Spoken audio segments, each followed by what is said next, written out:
আসসালামু আলাইকুম প্রিয় দর্শক। শেখ হাসিনা এবার আন্তর্জাতিক সংবাদ সংস্থা রয়টারের সঙ্গে একটা ইন্টারভিউ দিয়েছেন। এর আগে একবার দিয়েছিলেন ভারতীয় সংবাদ মাধ্যম এনডিটিভির সঙ্গে, এবার দিয়েছেন সরাসরি রয়টারের সঙ্গে। এবং সম্ভবত এটাই শেখ হাসিনার প্রথম কোনো সরাসরি ইন্টারভিউ। কারণ এনডিটিভির ইন্টারভিউটা ছিল লিখিত আকারে। এনডিটিভি লিখিতভাবে প্রশ্ন পাঠিয়েছিলেন ইমেইলের মাধ্যমে, উনি ইমেইলের মাধ্যমে উত্তর দিয়েছেন। এখন সেই উত্তরগুলো উনি দিয়েছেন না ওনার হয়ে কেউ লিখে দিয়েছেন, এটা বলা বড় কঠিন, কারণ এটা দৃশ্যমান নয়। কিন্তু এক্ষেত্রে তাই হয়নি। এক্ষেত্রে রয়টার্সের আপনার ইন্ডিয়াতে তাদের যে রাজনীতির বিষয়ক যে editor mister Krishna N Das, খুব বড় একজন সাংবাদিক এবং উনি বাংলাদেশ সম্পর্কেও বেশ অভিজ্ঞ। বাংলাদেশে এর আগে 2018 সালে আমাদের রোহিঙ্গা ক্রাইসিস নিয়ে উনি রিপোর্ট করেছেন এবং বাংলাদেশ ব্যাংকের যে টাকা ডলার রিজার্ভ লুট হয়েছিল, চুরি হয়েছে, সেটা নিয়েও ওনার গুরুত্বপূর্ণ রিপোর্ট ছিল। এই কৃষ্ণা এন দাস ওনার সঙ্গে সরাসরি টেলিফোনে কথা বলেছেন বৃহস্পতিবার রাত থেকে শুরু করে শুক্রবার পর্যন্ত, মানে সম্ভবত বৃহস্পতিবার রাত 12টার আগে পাচ্ছে হবে, এরকম 5-10 মিনিট আগে, যেটা নাকি শুক্রবার পর্যন্ত যে ঠেকেছিল। প্রায় 1 ঘন্টারও বেশি সময়ের একটা ইন্টারভিউ টেলিফোনে শেখ হাসিনার সঙ্গে ওনার হয়েছে।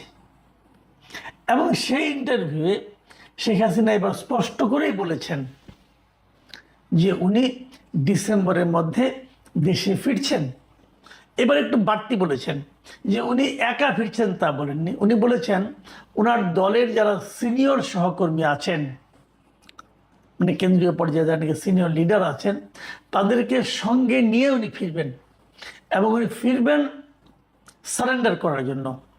মানে ওনাদের বিরুদ্ধে যে হুলিয়া আছে, গ্রেপ্তারি পরোয়ানা আছে, তারই প্রেক্ষিতে ওনারা নিজে থেকেই দেশে ফিরে আইনের হাতে নিজেদেরকে সোপর্দ করবেন। এটা কিন্তু একটা বড় ঘোষণা, মাথায় রাখবেন যে এর আগে কখনো এরকম হয়নি। এর আগে কখনো কোনো পলিটিক্যাল লিডার বলেনি যে আমি এভাবে দেশে ফিরতে চাই। মানে যারা এর আগে পালিয়ে গিয়েছিল বিভিন্নভাবে, নানাভাবে পালিয়ে গিয়েছিল অনেকেই, কিন্তু কেউ কিন্তু বলেনি আমি দেশে ফিরে আসতে চাই। এই প্রথমবার। আগে একবার শুনলাম শেখ হাসিনাই বলেছিলেন, এখন আবার শুনলাম এবার একটা আন্তর্জাতিক মিডিয়ার কাছে উনি বললেন যে উনি দেশে ফিরে যাবেন এবং সেটা ডিসেম্বরের মধ্যেই যাবেন। এখন যে উনি কিন্তু বলেছেন উনি আন্দোলন করবেন না, উনি বলেছেন উনি সারেন্ডার করবেন এবং আইনের অনুযায়ী চলবে। এবং ওনাকে বলা হয়েছিল আপনি গেলে কী হবে, উনি বলেছেন যে ফেরার পর তারা আমাকে গ্রেপ্তার করতে পারে, এমনকি আমাকে হত্যাও করতে পারে, উনি এটাও বলেছেন। মাথায় রাখবেন শেখ হাসিনার বয়স কিন্তু এখন 78 বছর। কাজেই শেখ হাসিনার যদি সাহস থাকে এই বয়সে এ ধরনের একটা সিদ্ধান্ত নেওয়াটা যে কতটা রাজনৈতিক সুদূর প্রসারী সিদ্ধান্তের ব্যাপার, এটা নিশ্চয়ই আপনারা বুঝতে পারছেন। যদি শেখ হাসিনা ফিরে আসেন তাহলে কি হবে, এটা নিয়ে আমরা আলোচনা করব। কিন্তু তার আগে তিনি কেন ফিরে আসতে চান উনি সেটাও বলেছেন। উনি বলেছেন যে আমি জানি যে আমার মৃত্যু হতে পারে, তাও আমি যাব, কারণ আমার দলের নেতাকর্মীরা দেশের মধ্যে প্রচণ্ড চাপের মুখে আছে। কাজে সেই চাপটাকে উনি করার জন্য আসবেন। এবং উনি বলেছেন যদি আমার মৃত্যু আসে, আমি চাই যে আমার মৃত্যু যেন আমার দেশের মাটিতে হয়, যেখানে আমার পিতামাতা, আমার পুরো পরিবারকে হত্যা করা হয়েছে এবং তারা এই যে মাটিতে শুয়ে আছে সেই মাটিতেই যে আমি মরতে চাই। এবং উনি আরও বলেছেন যে উনি যে আসছেন, অনেকে এটা গত কয়েকদিন ধরে বলা বলি করছিল যে উনি যে আসছেন উনি কি বিদেশের অন্য কোনো দেশের কোনো শক্তির সঙ্গে, কোনো সরকারের সঙ্গে আলোচনা করে আসছেন। এটা আমারও ধারণা ছিল যে উনি আসলে নিশ্চয়ই অন্য কারোর সঙ্গে আলাপ আলোচনা করে আসবেন। বাট উনি স্পষ্ট করেছেন যে তার এই ফেরার বিষয়ে বিদেশের কোনো সরকারের সঙ্গে তার কোনো ধরনের আলাপ আলোচনা হয়নি। দেখুন ওনার উনি কিন্তু একদম খুব মানে ঝানু রাজনীতিবিদ, এবং উনি এই রাজনীতির কথাটা কিন্তু উনি বলেছেন। উনি বলেছেন যে আমি ন্যায় বিচারে বিশ্বাস করি। আমি মনে করি একবার যখন এই বিচার কাজ শুরু হবে, জনগণের কাছে স্পষ্ট হয়ে যাবে যে এই আদালত কতটা পক্ষপাত দুষ্ট, এবং আমি এটা প্রমাণ করতে চাই।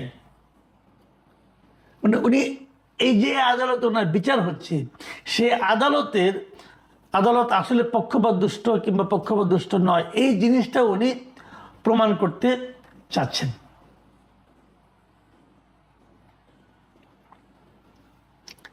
ওনাকে জিজ্ঞাসা করা হয়েছিল যে আপনি যে পালিয়ে গেলেন কেন, আপনি যদি এখন ফিরতে চাচ্ছেন তো তখন থাকলেন না কেন? উনি যেটা বলেছেন যে জবাবটা সেটা হলো, আমি যে পালিয়ে গিয়েছিলাম তখন আমার জীবন আসলে হুমকির মুখে পড়ে গিয়েছিল, কারণ এই মব অথবা বিশাল একটা জনগোষ্ঠী অথবা ক্রাউড যাই বলেন না কেন, সেটা তার বাসভবনের দিকে যাচ্ছিল, এই জন্য উনি পালিয়ে গিয়েছিলেন, এটা উনি স্বীকার করেছেন। তবে উনি আবার এই কথাটাও বলেছেন যে একটা সরকার যখন লম্বা সময় ধরে ক্ষমতায় থাকে, ভুলভ্রান্তি হতে পারে, কোনো সরকারি ভুলভ্রান্তির ঊর্ধ্বে নয়।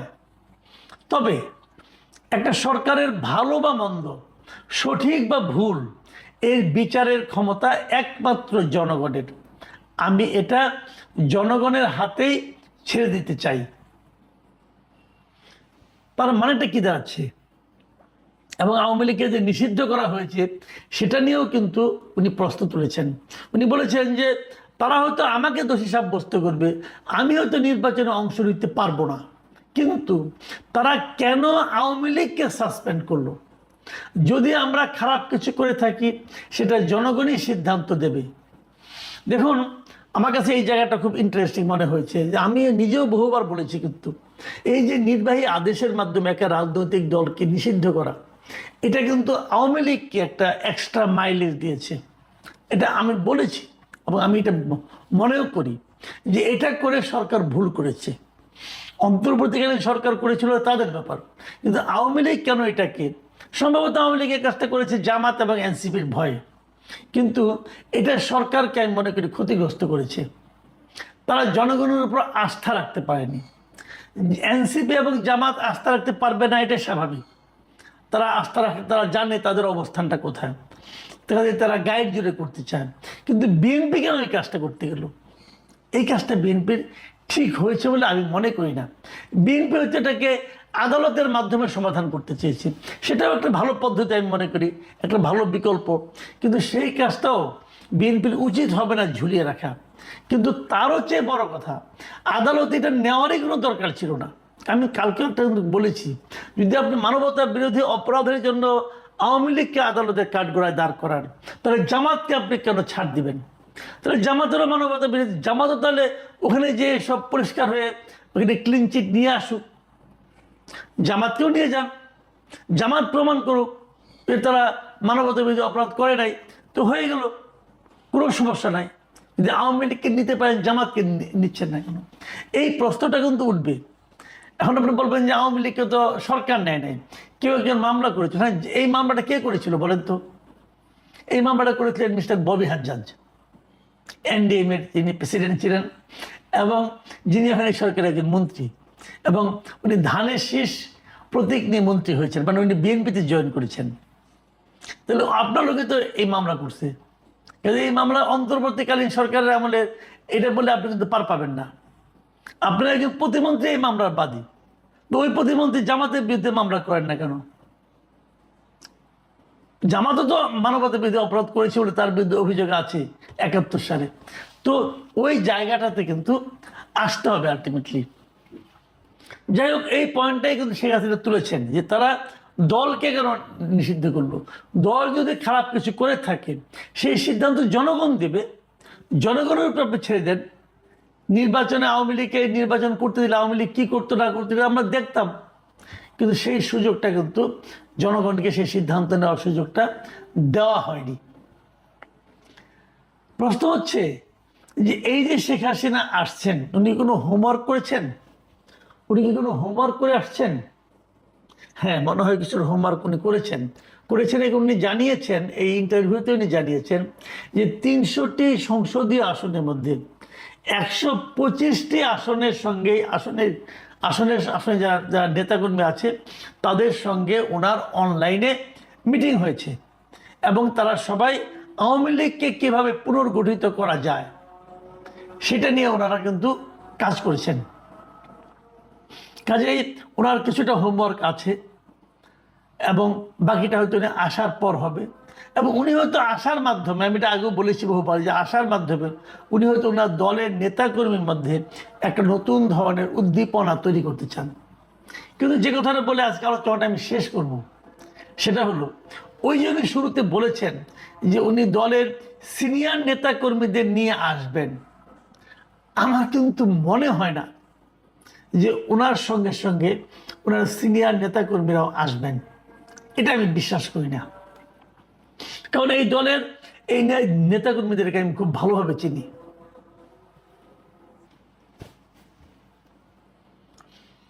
পাশাপাশি আমি শেখ হাসিনাকেও চিনি, অনেক দিন ধরে এদের দেখছি। তো আমার বিবেচনায় শেখ হাসিনা খুবই, বাংলাদেশের যত রাজনৈতিক নেতা নেত্রী আছেন তাদের মধ্যে উনি খুবই একজন সাহসী একজন মানুষ। তার আশেপাশের সাহস, তার যারা সিনিয়র নেতাকর্মী আছেন, যারা সিনিয়র নেতা আছেন তাদের মধ্যে নেই। এবং আমার মনে হয় না উনি যখন আসবেন তার সঙ্গে ওবায়দুল কাদের অথবা জাহাঙ্গীর কবির নানক অথবা বাহাউদ্দিন নাসিম, এদের মতো যারা নাকি জাতীয় নেতা এখন যারা ওখানে দাপিয়ে বেড়াচ্ছেন, অথবা আসাদুজ্জামান কামাল, এরা কেউ আসবেন বলে আমার কাছে মনে হয় না। কারণ এরা অনেকটা আরামপ্রিয়, এবং তারা তো ওখানে ভালোই আছেন, টাকা পয়সা তো ভালোই বানিয়েছেন, সেগুলো নিয়ে আরামে আছেন। ওনারা জেলে কেন থাকতে যাবেন? জেলে থাকার মতো অতটা সাহস ওনাদের নাই। ওনারা কেউ আসবেন না, শেখ হাসিনাকে একাই আসতে হবে। তবে এটাও ঠিক, ওনারা এই যে সিনিয়র নেতা যাদেরকে শেখ হাসিনা খুবই গুরুত্ব দিয়ে থাকেন, ওনাদের মধ্যে যত কম লোক ওনার সঙ্গে আসবে তত শেখ হাসিনা এবং আওয়ামী লীগের জন্য ভালো হবে। কারণ এই দলটাকে যারা ডুবিয়েছে, এবং 2024-এর যে বাস্তবতা, আওয়ামী লীগের যে জনপ্রিয়তা মানে একদম হিমাঙ্কেরও নিচে ছিল, তার পেছনে কিন্তু এই লোকগুলি কাজ করেছে। এই হাসান মাহমুদ, এই লোকগুলি কাজ করেছে, এই ওবায়দুল কাদের, এই লোকগুলি কাজ করেছে। কাজে এই লোকগুলি যত কম আসবে তত আওয়ামী লীগের জন্য ভালো হবে এবং শেখ হাসিনার জন্য ভালো হবে। শেখ হাসিনা বয়স হয়ে গেছে, তারপরে যখন উনি সাহস করেছেন যে উনি দলের জন্য নিজের জীবনকে ঝুঁকির মুখে নিতে চান, যদি উনি নিতে পারেন সেটা আমি মনে করি আওয়ামী লীগের জন্য ভালো হবে। কিন্তু পাশাপাশি এটাও মনে রাখতে হবে, আওয়ামী লীগ যখন আসবে, আওয়ামী লীগ যদি বারবার এখনও সেই ষড়যন্ত্র তত্ত্বের কথা প্রচার করতে থাকে, সেটা কিন্তু ভালো হবে না। এই যে ইন্টারভিউ শেখ হাসিনার যে মনোভাব আমি দেখলাম, যে অ্যাটিচিউড আমি লক্ষ্য করলাম, যে ভুল হতে পারে কিন্তু ভুলের বিচার জনগণের হাতে ছেড়ে দিতে চাই, এই অ্যাটিচিউডটা আমার কাছে মনে হয়েছে অধিকতর গ্রহণযোগ্য। বিচার জনগণই করবে, জনগণ বিচারে কখনো ভুল করে না। জনগণের কাছে দেন, জনগণ দেখবেন ঠিকই সিদ্ধান্ত দিয়ে দিবে। প্রিয় দর্শক, আমরা অপেক্ষায় থাকি শেখ হাসিনা আসলেই ফিরে আসবেন কিনা দেখি, এবং আসলে পর ওনার সঙ্গে কারা আসে সেটাও দেখি। এখন এ পর্যন্তই।